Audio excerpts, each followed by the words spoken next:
Good afternoon. I'd like to thank everybody for joining us for this bipartisan launch of the Senate Law Enforcement Caucus. Some folks comment that we do not do enough things these days in the U.S. Senate, and the things that we do, we do not do enough in a bipartisan way. I know that Senator Blunt and I are delighted to have the opportunity today to kick off this important bipartisan and rapidly growing caucus, and to have the pleasure of three significant leaders in law enforcement here to share some of their comments and concerns with us today. I want to welcome and thank my co-chair, Senator Blunt of Missouri, who will have to leave because there's an important appropriations meeting going on right now that relates to natural disasters. So he will make comments, and then the rest of the panel will address you. I am grateful that Commissioner Ramsey of Philadelphia has joined us, the Principal Assistant Attorney General Leary from the Department of Justice has joined us, and that FOP National Treasurer, Special Investigator, and Captain Pinoza is here with us today. I do have to give some recognition to my Delaware row here, if I could. I am grateful to the Director of Public Safety from Newcastle County, who has joined us, to R.L. Hughes from the Office of Secretary Shalero, to Chief of the Delaware River and Bay Authority, and to immediate past Chief of the Newcastle County Police Department, Mike McGowan, who has just joined my team. There are many other folks here. Assistant Special Agent in Charge, Mark Colgan from the Baltimore FBI office. He and his Special Agent in Charge have contributed significantly to our work around law enforcement in Delaware. We had a field hearing of the Judiciary Committee in Wilmington a number of months ago to talk about federal, state, and local law enforcement issues in Delaware. And today, I think we can kick off a much broader conversation about federal, state, and local law enforcement and how we work more strongly together. I can't think of a time when it was more important for America's law enforcement community to have tougher and more engaged advocates in Congress. Our local and state police officers face a steadily expanding mandate, steadily growing challenges, and all across the country, steadily shrinking local budgets. The previous job that I held for 6 years was as the Newcastle County Executive. And in many ways, the most difficult, most challenging, and most rewarding responsibility I had in that role was oversight and leadership of the second largest police force in our state. Local law enforcement, as I learned in my decade in total in county service, is an absolutely indispensable partner on so many national priorities: counterterrorism, disaster response, the war on drugs, preserving the peace, advancing our constitutional order. The roles for policing at the national and local level have never been more important than they are today. And I just wanted to emphasize the many ways that federal resources, federal skills, federal strength help support our county police department over the last generation. My predecessor in this seat, former Senator Joe Biden, now our Vice President, was a strong and long and effective advocate for the federal, state, and local relationship. The COPS hiring program has led to the hiring of well over 100,000 officers in over 12,000 jurisdictions. The Burn JAG grant program has had a catalytic and positive effect on the adoption of new methodologies, new technologies all across the community of law enforcement. And interagency cooperation and information sharing has been one of the most vital roles, I think, that federal law enforcement entities have played in this evolving partnership. In my view, why we're here today to launch the Senate Law Enforcement Caucus is to focus on and sustain the deep bipartisan support that law enforcement has always enjoyed in the Congress, and to focus it on a meaningful conversation that reinforces the federal commitment to assisting state and local law enforcement, that strengthens the working partnerships that already exist, that facilitates an exchange of information and a thoughtful debate about ideas and concerns in law enforcement, that promotes a collaborative approach to combating crime, that focuses on enhancing officer safety, and that promotes professionalism and successful careers in law enforcement at all levels. We hope to do all these and raise awareness of the federal role in supporting the law enforcement community. I will let my co-chair say how many members we have, but I will tell you I'm pleased with the number of senators who've joined this caucus already, many of whom have prior service or experience as prosecutors, as attorneys general, or folks like myself who in previous executive roles had a supervisory role. We know every day that the men and women of law enforcement are doing everything they can to make our community safer. I think it is our challenge to listen to them, to work with them, and to strengthen and sustain this partnership. I want to thank everybody who's worked so hard to help make this possible, and invite to the podium Senator Roy Blunt, a long and experienced public servant who has worked at the county level, who's led higher education, who served in the House, and who is today my colleague in the United States Senate and co-chair of this caucus. Ladies and gentlemen, Senator Blunt. Thank you, Chris. Well, thank you, Senator Coons. And so I don't forget my one assignment here, we're going to be joined by 18 other senators, so a fifth of the Senate is part of the initial group that put this law enforcement support group together. And I'd say fully half of the people we talked to, their first statement was, "You mean we don't already have one?" And I think Senator Coons was really the driving force, to understand that we needed a level of support here for law enforcement that, for all the reasons he's already mentioned. There's no reason to go ahead and repeat all the important things that Senator Coons has said. I will tell you, as a county executive, as a county leader, one of the first things he and I talked about was not the law enforcement caucus, but some of the challenges he had faced at the county level in law enforcement and what could be done about that and what he personally did about that. And he is truly committed as an individual to those who protect us. I'm going to go from here in just a few minutes to a hearing we have with FEMA and other emergency responders. We had a devastating tornado in my state in Joplin this year. We've had a 4-month flood all along the Missouri River with many communities affected. And of course, the stress on law enforcement of those activities is significant too. But to have Commissioner Ramsey with us, to have the Treasurer Tom Pinoza of the Fraternal Order of Police, and to have the Principal Assistant Attorney General with us, Assistant Attorney General Leary, to talk about this caucus and to launch this effort is important. And there is a federal role, and often it's been to provide that additional level of support that actually provided the equipment for a crime lab, or obviously all the things that the federal government has tried to do to make it possible for local law enforcement to fight the drug problem. Or after 9/11, the things that the federal government did to try to make it possible to be sure that our first responders at all levels could communicate with each other in an emergency. And that was one of the real shortcomings we saw 10 years ago, was sometimes you weren't even talking within the law enforcement community itself, let alone the other first responders. And sometimes not even in your own department did you have all that you needed to be sure and communicate. So to be advocates for public safety, to be advocates for law enforcement at the federal, the state, and the local level, to facilitate the debate and the exchange of information that let us know, one, what's happening somewhere besides the federal government that we can encourage and support and to try to rally around, as well as those things where the federal government could really play a role. And I'll say again, that really clearly the driving force behind this caucus is Senator Coons. He and I are doing a couple of other legislative things together, but I think this will be one of the moments we look back at and think this is something that, because we had a chance to put this group together, hopefully all of the goals of the Law Enforcement Caucus will be goals that will be met by the Senate long after we leave. And we're certainly going to do all we can in the next few years to be sure that this caucus meets its potential to provide the support, the encouragement, the exchange of information, and the understanding. I'm on the Senate Intelligence Committee, which has been both bipartisan and pretty active this year.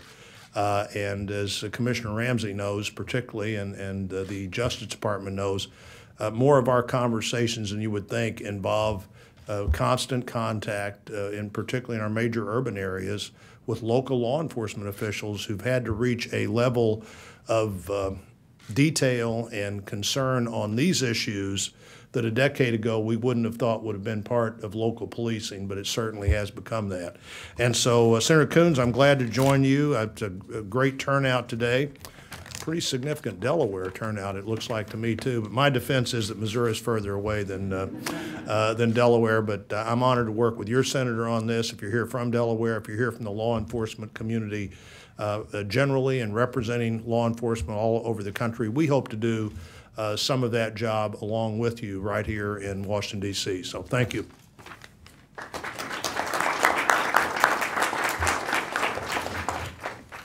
Thank you, Senator Blunt, for your kindness both to Delaware and to me, and for the opportunity to work together on this. You'll note that he has grown the Republican side of the caucus more quickly than I've grown the Democratic side, so I have a couple more folks to go fishing for later today.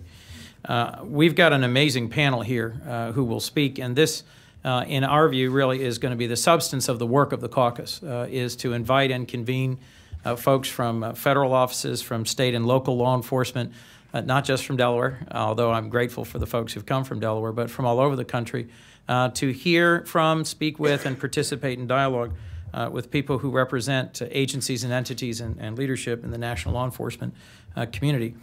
First with us today is Philadelphia Commissioner Charles Ramsey, who I believe is known as Chuck Ramsey, who is head of our nation's fourth largest law enforcement agency.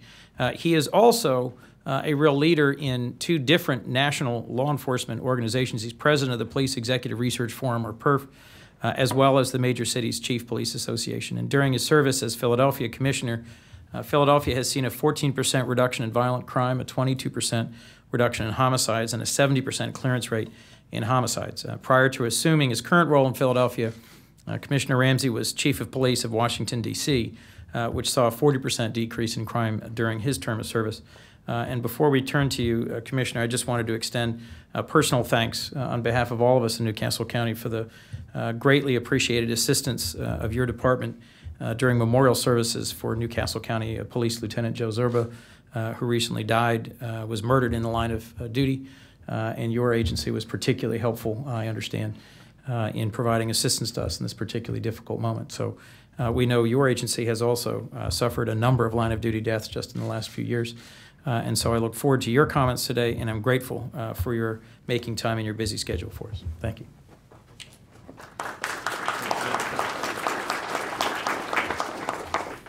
Well, thank you very much, Senator. It's really a pleasure to be here today. And I want to thank you, Senator Coons, and Senator Blunt, who I know had to leave for another committee meeting. But putting this caucus together is something that's long overdue. It's something that's really needed in law enforcement. And it is truly appreciated. So to both of you, as well as all the members that have signed on to be part of this, thank you very, very much. And I have to say, even though I was hoping he'd still be here, but Senator Blunt didn't hesitate at all to remind me that the Cardinals beat the Phillies in the playoffs. And if I seem a bit depressed, it's because he kind of resurrected those emotions all over again. But again, thanks for everything. I'm president of the Major City Chiefs, as was mentioned. The Major City Chiefs Association represents the 63 largest cities and police departments in the United States and the 7 largest in Canada. I'm also president of the Police Executive Research Forum, which has members at both the federal, state, and local level, primarily mid-size and large cities as well. So there are a lot of issues that affect law enforcement, too many to get into here today. But I do want to highlight just a few, and I don't have any formal remarks, but I do have a couple areas that I want to touch on. Chuck DeWitt from the Lafayette Group is here, and he also has a handout that contains different policy positions that the Major City Chiefs Association has on a variety of issues that you can take time to review when you get the opportunity. Let me start with something that kind of ties a little bit into a comment that Senator Blunt made about policing in the 21st century. I started my police career in 1968 as a police cadet. Became a sworn member in the Chicago Police Department in 1971. I've had the honor of serving in 3 different departments, but I've also seen a lot of changes over more than 40 years in law enforcement. And I remember as a recruit coming through the academy, one of the books we were required to read was the result of the Crime Commission that was established in 1967. And this, of course, the Safe Streets Act followed the Crime Commission. We have not had another Crime Commission since then. I think it's time. Policing is very, very complex. Probably always has been, but it certainly is now. I was police chief here in Washington, D.C. on 9/11. And on that date, our role dramatically changed in terms of what our responsibilities were as police officers.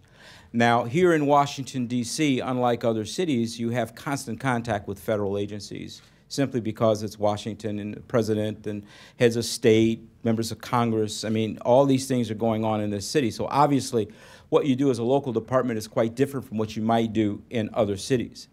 But after 9/11, it changed even more.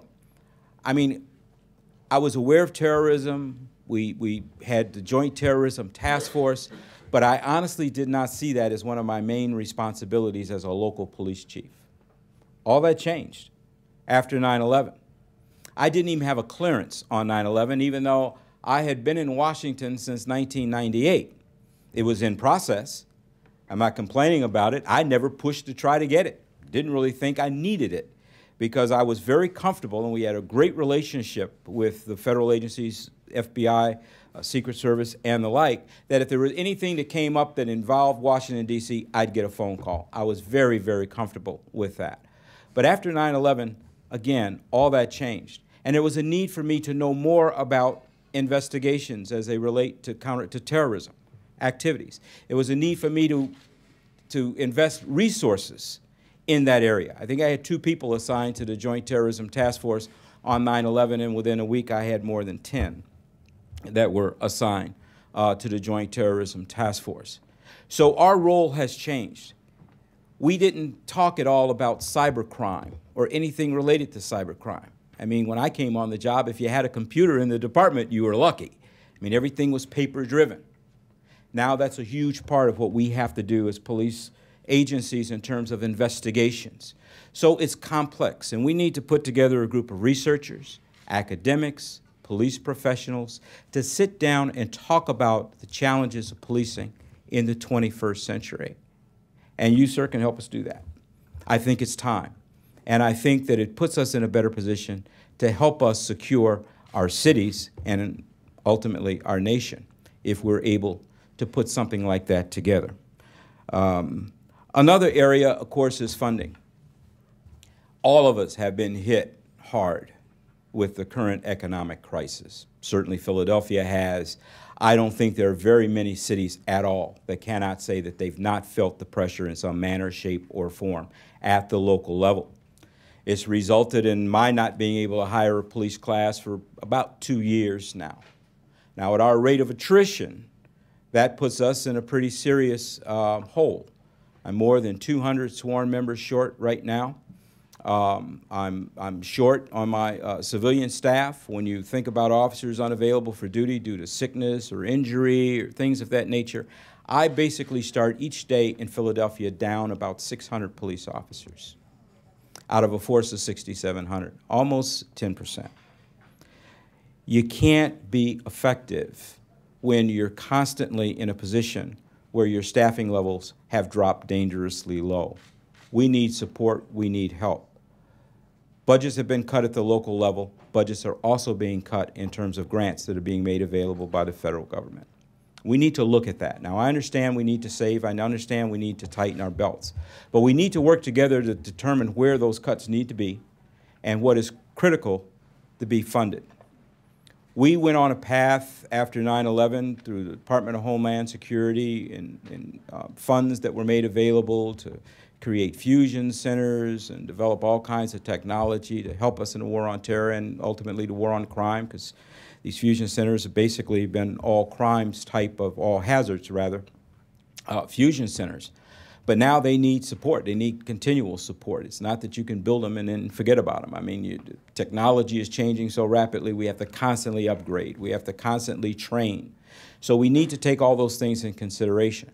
I'm glad to be sitting next to Mary Lou Leary, for an example. The Office of Justice Programs has been a partner as long as I've been on the job, and certainly in my role as police chief, I've relied on them heavily, not just for grants, but also for training and technical assistance.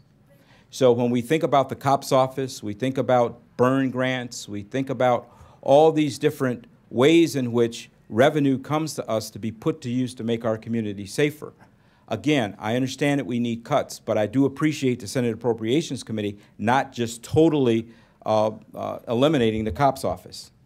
And that was almost a reality that would have had devastating consequences. Some cities' budgets are so bad that they cannot make the 25% match. So it's not that they don't, if the money's there, it's not that they don't need it, they can't afford to take it. So those are the kinds of things that we have to take in consideration. And I think that because we have this caucus now, we're not scattered all over the place trying to talk to individual senators or congressmen or what have you. We have a place where we can go, where we can have serious discussion about these issues and come up with some concrete solutions. One thing I would like to add in terms of COPS funding, I know in my agency, we not only need sworn officers, we need professional civilian staff. We need analysts. We need, forensic science, for an example, is evolving so rapidly that it's really above my pay grade to really even understand it, to be honest with you. When I came on the job in '71, DNA stood for does not apply. I tell people I was ahead of my time. I used it in reports all the time. I used to write DNA in every box that I came across there. But in all seriousness, it is highly technical. It is a way to solve crimes today that we can't even imagine how it'll be used in just the very near future. We have to have highly trained, highly skilled individuals in our workplace in order to perform that work. And we need some assistance in being able to hire those individuals. So I would like that to be something that's taken into consideration. Getting back to the issue of terrorism, in the Department of Homeland Security, the Law Enforcement Terrorism Prevention Program is something that is critically important. It has done so much to help us be the individuals, the boots on the ground, that are going to be the ones most likely to identify some kind of terrorist-related activity before it takes place. Again, we already know how to respond to emergencies. I mean, we've done that ever since there have been police departments, fire departments, and so forth. The goal, though, isn't to respond after the fact. The goal has to be to prevent it to begin with. We need to maintain the programs that have been put in place, that we can continue the training, continue the education, continue the awareness, not only of members of our departments, but of the public, so that people pay attention to what's going on out there. And it's the old, if you see something, say something. I mean, I can't think of a better way of putting it. Make people aware of their environment, what's going on, so we can take the appropriate action. That's something that we have to constantly reinforce, we have to constantly stress, and it shouldn't be something that's kind of buried under UASC or the State Homeland Security Grant Program. It needs to be something that kind of stands out there as its own way of being able to help in the war against terror. Staying with DHS, if I may, for a moment. There is a position, the Assistant Secretary for Law Enforcement, a good friend of mine, Louis Kios, who was with the FBI for years, former police chief, currently has that position. He has no staff. He has no resources. If we're going to have positions like that are supposed to be the liaison between federal, state, and local, then they've got to have the funding they need in order to be able to carry out that mission. We need that. It's critical. I can't think of a better person to have that position, but irrespective of whether or not it's Louis Kios or anybody, they have to have some funding and some staffing in order to really be effective in helping us coordinate our resources and our activities. As far as relationships go with the federal agencies, I've had very, very good experience. When I was in the Chicago Police Department, I was in Chicago PD for about 30 years, but I was not the superintendent of the Chicago Police Department. I left as a deputy superintendent. So I didn't have daily contact with the federal agencies. I really can't speak to the relationship between Chicago and federal agencies. But when I came to Washington, I was very impressed with the level of cooperation and just the relationships that had been built up, I guess, over the years. Whether we're talking about the FBI, the United States Attorney's Office, when I first met Mary Lou, Secret Service, you name it, the relationships were very solid. In fact, just as a quick aside, I tell the story of the first person I ran into when I went to be sworn in as police chief here in Washington, D.C., was the SAC of the Washington Field Office, actually the assistant director in charge of the Washington Field Office. And when I came in my office, they said, they told me, they said, Jimmy Carter is sitting in the outer office waiting for you. And I said, boy, what a welcome to Washington, D.C. Jimmy Carter, former president of the United States, waiting to meet me to take me to be sworn in. Of course, I was a little let down when I went in and I saw the other Jimmy Carter sitting there. But it really just goes to show you that from day one, the commitment was made to form a relationship. And he's been retired for a while, and we remain friends to this day, but that's how close it's been. When I left Washington and came to Philadelphia, I really expected a bit of a letdown. But again, I was pleasantly surprised that the relationship was excellent. I have no complaints about our relationship with the federal law enforcement community. I really don't. I'm sure you can find a chief somewhere that does, but I think that the relationships have been forged, and I think they're pretty solid. But I think we always have to work toward maintaining those relationships. And I think that part of the problem and part of the issue as I see it, and again, a lot of it's driven by 9/11, the FBI's had to pretty much change its focus, redefine its mission as a result of 9/11. Now, I understand why, and it's the right thing to do. But there were a lot of things that the FBI used to do with us. Violent crime task forces, bank robbery, all those kinds of crimes, cybercrime. All those kinds of things, they've had to pull back a little bit. Now, I realize and I understand that there's some funding to kind of expand the FBI, but I would also argue that we need their support at the local level in fighting day-to-day criminal activity. When you look at the Department of Homeland Security, of course, you know, they're a brand new department just trying to get up to speed.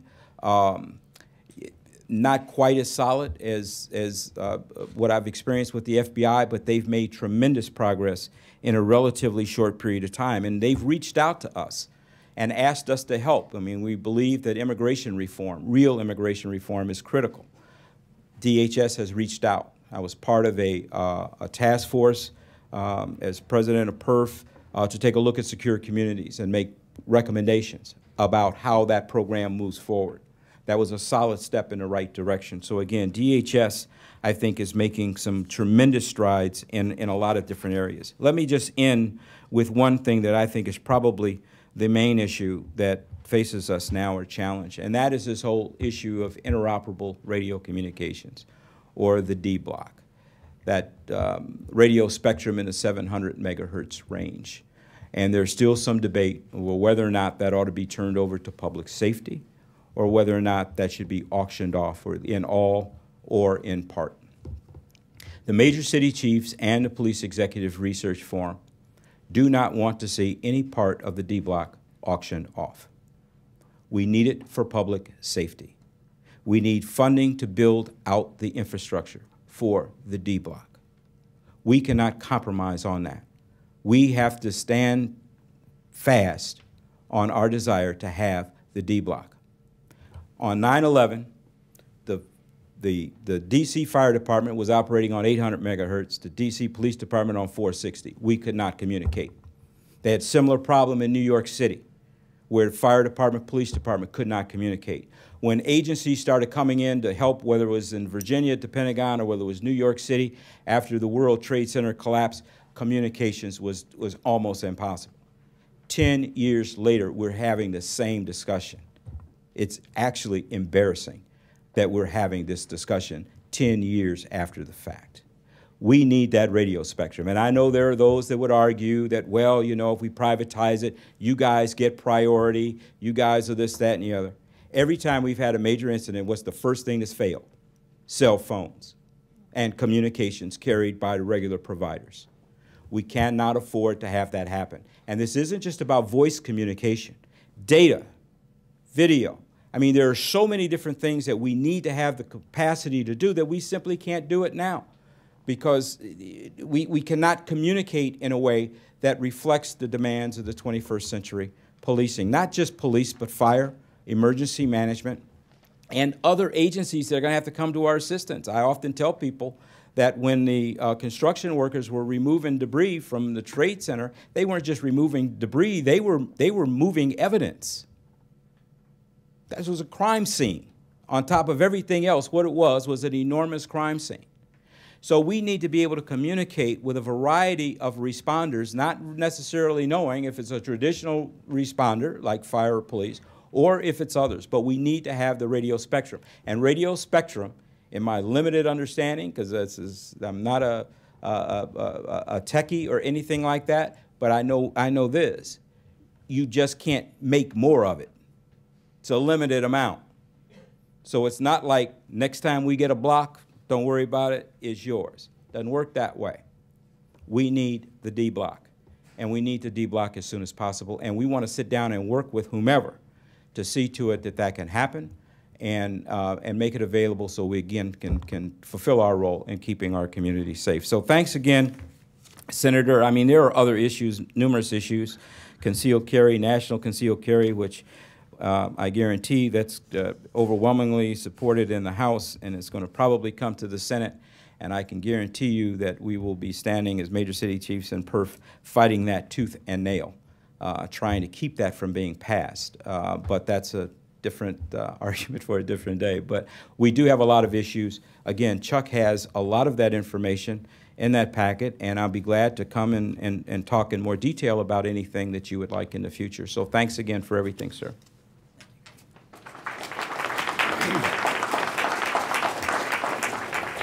Thank you, Commissioner. Thank you for your wide-ranging remarks. It is an early introduction to just how many different issues we will have to talk about, to deal with, to address, and God willing, to resolve as a caucus. You'll be pleased to know I'm a co-sponsor of the D-Block bill. There are going to be debates about how to finance the construction of the infrastructure and whether or not we're striking the right balance in that bill between spectrum auction, spectrum allocation, and building infrastructure. But I was actually with Senator Rockefeller just earlier today. I know it has bipartisan support. It actually was launched. APCO made one of their first announcements about it at the Newcastle County Public Safety Building now, I suppose, 2 years ago. I want to invite to the podium Mary Lou Leary, who's Principal Deputy Assistant Attorney General at the U.S. Department of Justice for the Office of Justice Programs. The office assists federal, state, local, and tribal justice systems by providing training, coordination strategies, and grants to modernize and maintain up-to-date policing practices. Ms. Leary was named Principal Deputy Assistant Attorney General in September of '09, and prior to that was Executive Director of the National Center for Victims of Crime, a nonprofit here in Washington, for 4 years. And from '99 to 2001, she served at the Department of Justice as Deputy Associate Attorney General for the Office of Associate Attorney General and Acting Director of the Office of the Community-Oriented Policing Services Program. And while Ms. Leary comes to the podium, I'll just comment. In Commissioner Ramsey's comments, you heard a very wide range of things relating to grants, their sustainability, their appropriateness, their impact on everything from cutting-edge technology that departments around the country need in order to deal with juries that, because of CSI, now expect to get DNA analyses of absolutely everything everywhere, to cybercrime, to delivering a level of staffing that can ensure officer safety, to working through some of the Second Amendment issues and rights that are coming through this body and striking the right balance between officer safety and individual liberties. So with that, Ms. Leary, I invite you to the podium.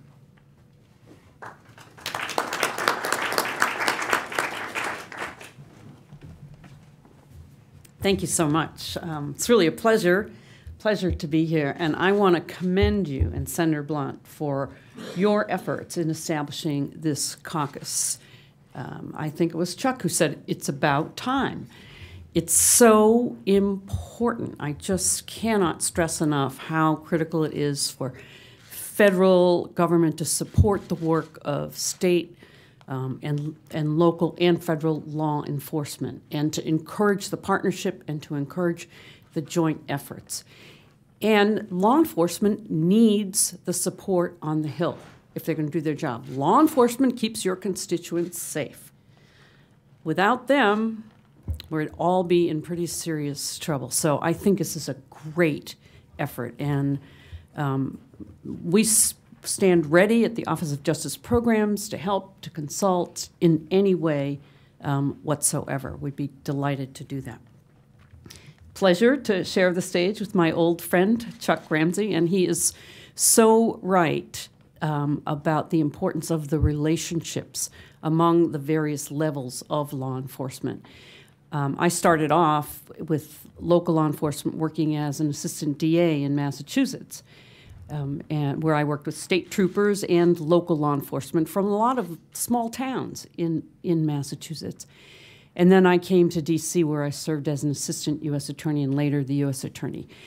Everything I learned about trying a case, and most of what I learned about human nature, I learned from law enforcement. It's just amazing.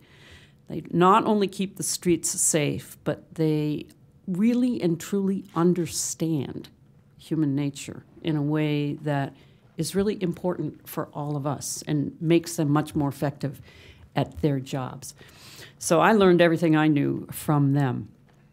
And then I did the victims work, and now I'm very pleased to be back at the Office of Justice Programs, where we are all about helping state, local, and tribal law enforcement and public safety in general, and encouraging the kinds of collaborations that you heard discussed here today. I really wanted to talk a little bit about some of the concrete ways in which the Office of Justice Programs can serve state and local law enforcement, and also serve to encourage the collaboration with federal law enforcement. And I really want to focus on two primary areas where this administration and the Attorney General have made very significant advances in just a few short years.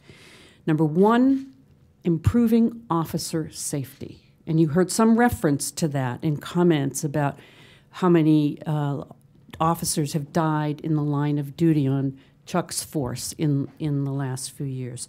So improving officer safety and seeking science-based, evidence-based solutions for our work. And you heard some reference to that too. We need data.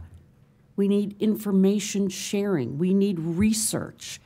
We can't afford to operate from a gut, especially because budgets are being cut. We need to know what works, and let's base what we do on what works. What a novel idea.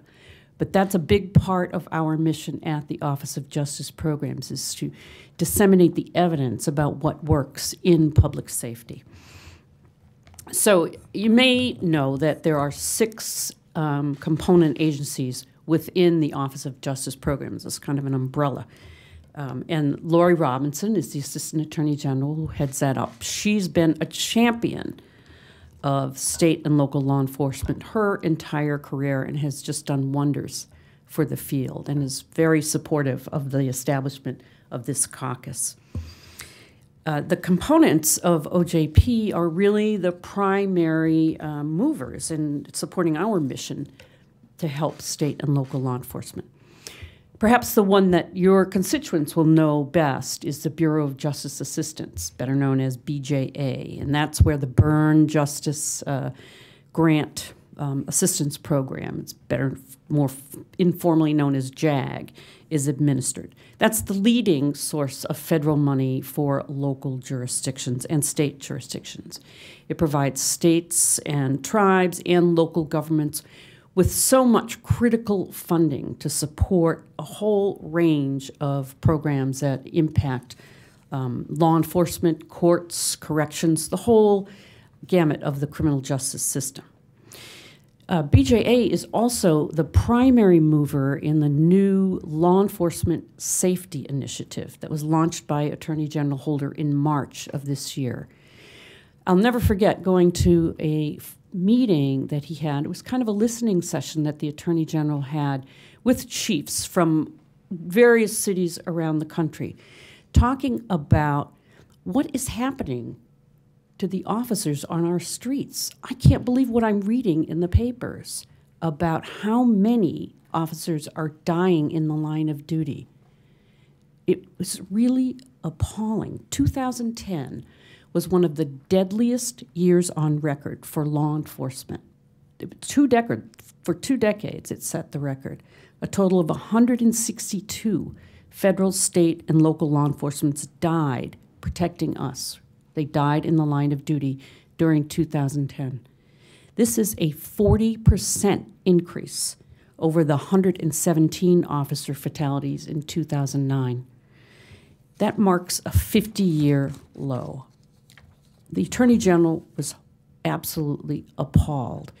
When he was the U.S. Attorney in D.C., he went to far too many funerals for MPD officers, and some of them while Chuck was the chief here.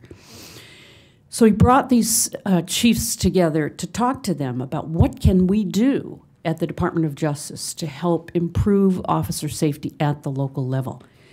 He also directed every United States attorney in the country to meet with local law enforcement officials to discuss this very important issue and to make sure that those chiefs and officers were fully aware of everything the Department of Justice has to offer and to help with officer safety.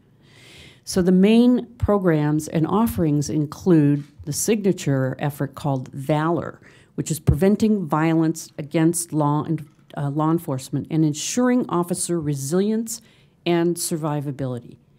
This is a national training initiative that's sponsored by BJA.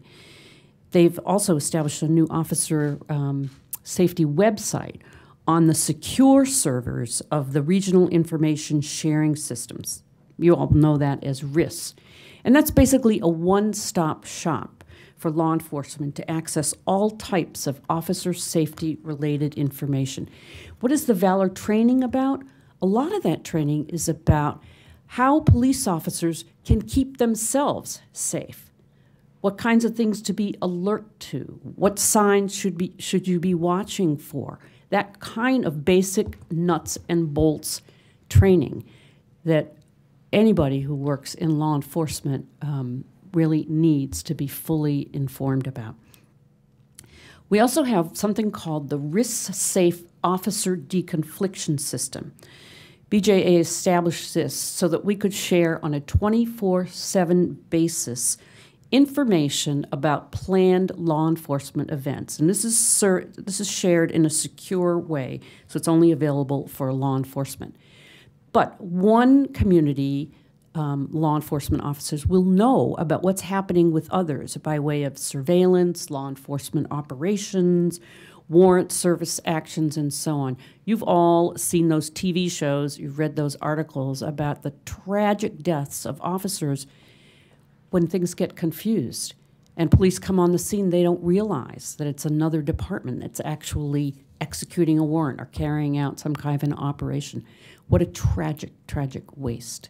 And that's what that system is designed to address. The Bulletproof Vest Partnership reimburses law enforcement agencies when they purchase bulletproof vests that meet certain program criteria for use by their officers. Again, that was a situation where the Attorney General had a discussion with police organizations and police chiefs about these vests. Do they really work? How come your guys don't wear them all the time? What can we do to ensure that that happens? Let's think about how we can improve. So since 1993, more than 13,000 jurisdictions have participated in the Bulletproof Vest program, $277 million in federal funds, and the purchase of about 800,000 vests. This year alone, vests that were purchased through that program have saved the lives. We know that they have saved the lives of 6 law enforcement officers. That's 6 officers, that's 6 families, that's 6 communities. That's an enormous, incalculable savings. BJA also has a new officer safety toolkit that can be used by federal, local, state law enforcement, and it teaches about all of the kinds of resources that promote officer safety. This is all available on the Bureau of Justice Assistance website. Turning to just another issue for a minute, BJA also works with our Office for Victims of Crime, and they manage 38 task forces around this country, which include many, many local law enforcement officers who are combating human trafficking around the country. And lest you think the human trafficking is all about, foreign labor trafficking and it's all for the feds, most of the trafficking victims in this country are first discovered by local law enforcement. And you can't imagine the number of kids, domestic minors, who are trafficked up and down the drug corridors of this country, just like cocaine, throwaway and runaway teenagers. And it's the local law enforcement guys who deal with that. And we're very happy to be able to help them with that. Let me take just a minute to talk about the National Institute of Justice, which is also part of OJP. That's our research and development arm, and they also do evaluation. It's really critical to our mission for disseminating evidence-based approaches to crime, as well as our efforts to help law enforcement use DNA to solve crimes, because they also have a big forensic science component at NIJ. NIJ is the focus of the Obama administration's effort to restore science and to elevate its role in the criminal justice process. We're very proud that we have recently appointed, within the last year or so, 2 preeminent scientists to the Office of Justice Programs. Dr. John Loeb, who won the 2011 Stockholm Criminal Justice Prize, is heading up our National Institute of Justice, and Dr. Jim Lynch is heading up the Bureau of Justice Statistics. They produce all those crime stats that you read in the newspapers every day, and they crunch those numbers so that they can do more than just report them, but they can make them useful to law enforcement around this country. We also have established, under Lori's direction, an OJP Science Advisory Board to keep us sharp and up to date on the latest research on what works and, very importantly, what doesn't work in the criminal justice system. We can't afford to waste a minute or a dollar on things that don't work.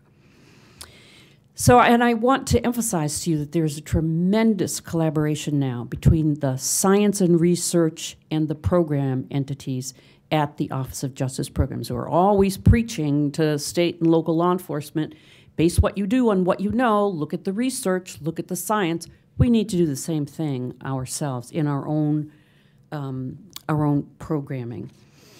We've started something called the Evidence Integration Initiative, and it's the whole purpose of Evidence Integration Initiative is for us at OJP to generate more good, solid evidence about works, to integrate that evidence into our own practice and our own policies, and help the field adopt evidence-based approaches to their own problems too.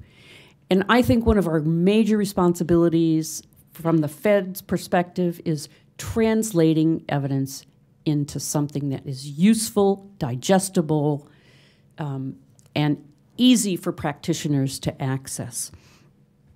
We provide better tools and better information through our evidence integration effort. We know that police chiefs and others don't have hours and hours to read research journals. Give me something quick.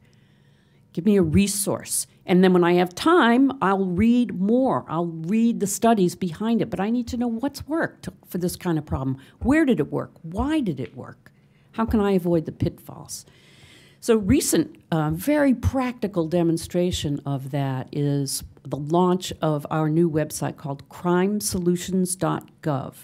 It went live on the web just in June, and it's a repository of information on what works, effective programs, effective approaches, and so on. It's a central, credible resource, and the evidence to back up the programs, over 150 justice-related programs on that website. The evidence is also accessible through that website. So your mayor, your county executive, your police chief, your captain, you're running the gang unit, and you want to know has there been any research on this issue? Is there anything out there that I can look at, see if it's going to work here in my community? You go on crimesolutions.gov. Voila, it works. You can get very practical information. So I hope that you'll take a look at that website and let us know what you think about it, how it works. As I said, BJS provides statistics, and the Office of Juvenile Justice and Delinquency Prevention works to prevent and reduce juvenile delinquency. And it funds programs for child and youth protection efforts. Actually, our Office of Juvenile Justice and Delinquency Prevention is over at the Gaylord this week. They have a national conference going on every aspect of juvenile justice and prevention of delinquency with 3,200 people in attendance. So you can tell the field is hungry for just this kind of information. Office of Victims of Crime supports victim services, but also, importantly, supports a lot of training for law enforcement on how to work with victims, how to understand them, how to be sensitive, how to treat them with dignity and respect, how to bridge the trust gap.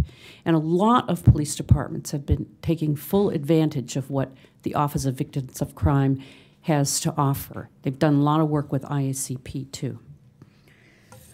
We have a SMART office that manages the SORNA, the Sex Offender Registration Notification Act, and sex offender management training. So all of this support, of course, depends on funding, which may be threatened in these particular times. But I personally don't see this as a time for pessimism. I see this as an opportunity. I see this as a time to take action, just as you have done by setting up this caucus. And I see it as a time when we need to sharpen our focus. We need to work together more than ever before. And we need to rely on training and technical assistance more than ever and more than direct grant funding. It's really the way forward at this particular time. So I'm proud that despite of the lean times, the Department of Justice and this administration remain absolutely committed shoulder to shoulder with state, local, and federal law enforcement. We know what a huge responsibility we have. We've got to make the best use of every single taxpayer dollar. Got to remain vigilant when you're using those kinds of resources. But our mandate at the Office of Justice Programs and our statutory responsibility is to aid in the protection of our citizens. This is a duty that we cannot shirk. Even as agency budgets are being cut and there are cuts being made across the federal government, we will stand by our law enforcement partners and we will provide all the help that we can.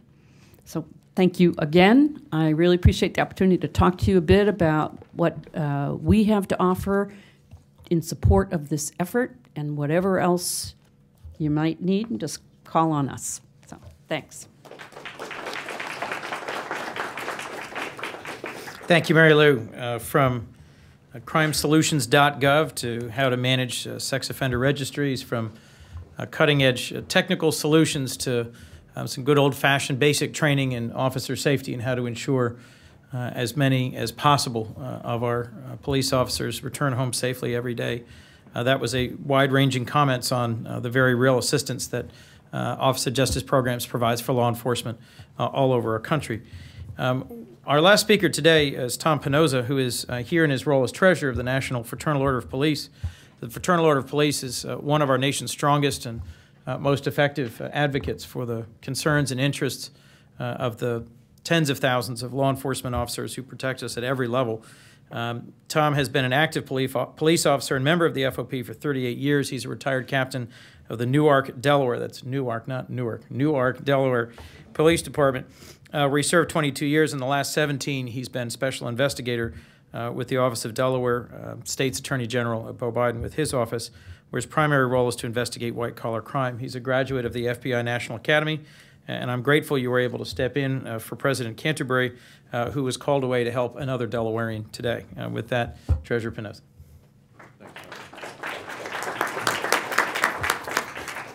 I'd like to start by thanking you, Senator Coons, and Senator Blunt for your efforts in fanning this caucus, because I think it's something, we believe it's something we really need. I also like to thank you for your strong support for law enforcement. Being from Delaware, I'm familiar with you, and I'm here representing the FOP, but as a Delaware cop, we're proud to have you heading this up. I am here representing the Fraternal Order Police, which represents 330,000 rank-and-file officers from around the country. I've been the national treasurer of the FOP for a long time now, and actually, I've got over 39 years now, not quite as long as you, Commissioner, but I got 39 years as a police officer, and I do serve as Bo Biden's chief investigator. The FOP has had incredible support from the Senate over the years. And I'd also like to thank Senator Leahy. I know he's not here, but he's the chairman of the Judiciary Committee, and he's been an advocate for us for many years, most recently with the National Blue Alert Act. And if you're not familiar with it, that would expand the Amber Alert system that would notify police officers about whenever an officer is seriously injured or killed in the line of duty, because we believe it's important that anyone that would assault a police officer or kill a police officer be found and brought to justice as quickly as possible. We appreciate their support, and we appreciate your support on that bill, and we hope that comes to a vote soon. President Canterbury wanted to tell me he was sorry he couldn't be here. He asked me to fill in for him. He is with Vice President Biden in Michigan right now on another function, and when the Vice President calls you and asks you to do something, I think you pretty much have to say, okay, and drop what you're doing and go, and that's what Chuck did. But the law enforcement programs within the Departments of Justice and Homeland Security have been suffering significant funding cuts, and that's had a huge effect on us. You talked about burn grants. There's a state criminal alien assistance program and a lot of other programs that were brought up here today that I know on a local level have served us well, and it hurts when those kind of things, when those things get cut. Local and state police officers have had to take on much more responsibility since September 11th. I think you said it many times, Commissioner, that things have changed dramatically, and they have.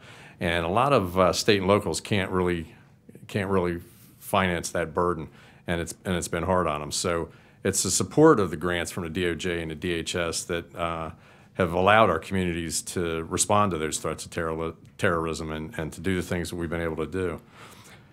So we're hoping that this bipartisan group will champion those kinds of programs and help us get the funding we need. The FOP has been a longtime supporter of COPS, the Office of Community-Oriented Policing. It's put a lot of cops on the street. We know that their funding's been cut. They're still in existence, and we're thankful for that, but we really need to help keep that funded. And I think that's what the Vice President and a group of people are in Michigan talking about today. There's a lot of money could be heading our way to help us. But through the combined efforts of the law enforcement community, and we need the congressional support also, we want to see that COPS office stay as it is, and we'd like to get the funding back up if we can. The budget issues faced by law enforcement agencies are serious, and they do deserve the attention of Congress. But as individual police officers, there's many problems out there too that we'd like to see addressed. Many officers retire and go into second careers only to find out when they retire that their Social Security benefits are going to be affected by the windfall elimination provision and the government pension offset. And there's a bill out there right now, Senate Bill 1332, the Social Security Fairness Act, and that's one of the FOP's top priorities, is to take away the penalties that are applied to these guys simply because they work for a government pension. We're also committed to ensuring that federal law enforcement officers receive their benefits. We have a lot of members in the feds. 30,000 federal officers right now receive reduced retirement benefits because of the way they're classified. Passage of the Law Enforcement Officers Retirement Act is another one of our top priorities, and we hope we can work with you on that also. We think everybody should be treated fairly in their retirement after doing many years as a police officer. And D block,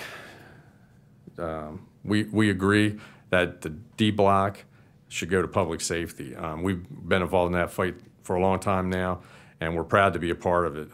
The current spectrum that's allotted to public safety doesn't give us what we need, and this additional spectrum would allow for improved communications, which has already been discussed, and also use of additional technologies that would help us in our law enforcement jobs.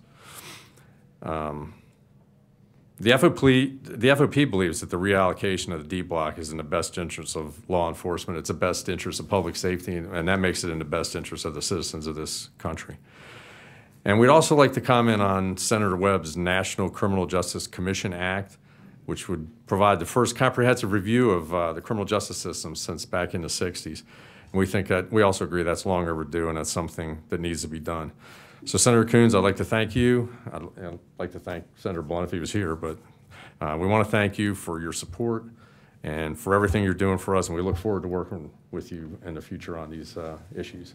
Thank you. Thank you, sir.